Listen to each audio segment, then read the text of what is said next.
ছাত্র বিপ্লবে জনতার ক্ষোভে তছনছ হয়ে গেছে শেখ হাসিনার সাম্রাজ্য। জনতার ক্ষোভে পড়েছে বঙ্গবন্ধু কন্যা শেখ রেহানার গুলশানের বাড়ি। বঙ্গবন্ধু পরিবারের বিশেষ নিরাপত্তায় আইন বাতিল হওয়ায় সেই বাড়িটির মালিক এখন রাষ্ট্রপক্ষ। সীমাহীন বৈষম্য আর ঔদ্ধত্য জনবিচ্ছিন্ন করেছে ক্ষমতাচ্যুত হাসিনাকে। 2009 সালের এক বিশেষ আইনে রাজধানীর অভিজাত এলাকা গুলশানের 1.5 বিঘা আয়তনের এই বাড়িটি বরাদ্দ পান শেখ রেহানা। মাঝে মধ্যে এখানে থেকে অবসর সময় কাটাতেন তিনি। শেখ হাসিনা সরকারের পতনের পর তছনছ হয় পুরো বাড়িটি। আলিশান এই বাড়িটি ঘিরে এখন শুধুই নীরবতা। যে সড়কে থাকতো কয়েক স্তরের নিরাপত্তা, সেখানে এখন চায়ের দোকান ও হরেক রকম মানুষের আড্ডা। বঙ্গবন্ধু পরিবারের সদস্যদের নিরাপত্তার জন্য করা যে আইনে এই বাড়িটি বরাদ্দ পান শেখ রেহানা, সেটিও বাতিল হয়েছে। এ ব্যাপারে স্থানীয় একজন বলেন, হাসিনা গিয়েছে, দেশে শান্তি এসেছে, দেশ স্বাধীন হয়েছে।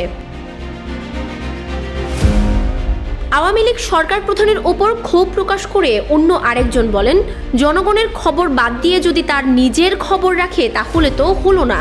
এর আগে 2001 সালে জাতির পিতার পরিবার ও সদস্যদের নিরাপত্তায় আইন পাশ করে গণভবনের মালিকানা পান শেখ হাসিনা।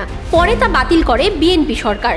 সরকার প্রধান হয়ে ফের গণভবনে ওঠেন শেখ হাসিনা। কিন্তু জুলাই গণবিপ্লবে 5 আগস্ট জনরোষে গণভবন ছাড়েন শেখ হাসিনা।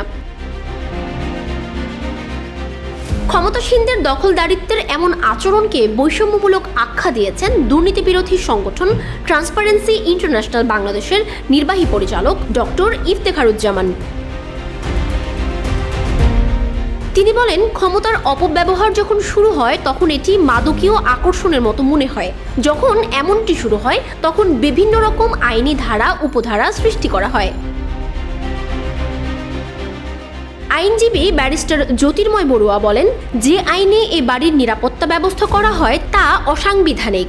নারী ও পিছিয়ে পড়া জনগোষ্ঠীর জন্য অ্যাফার্মেটিভ অ্যাকশনের সুযোগ সংবিধানে আছে।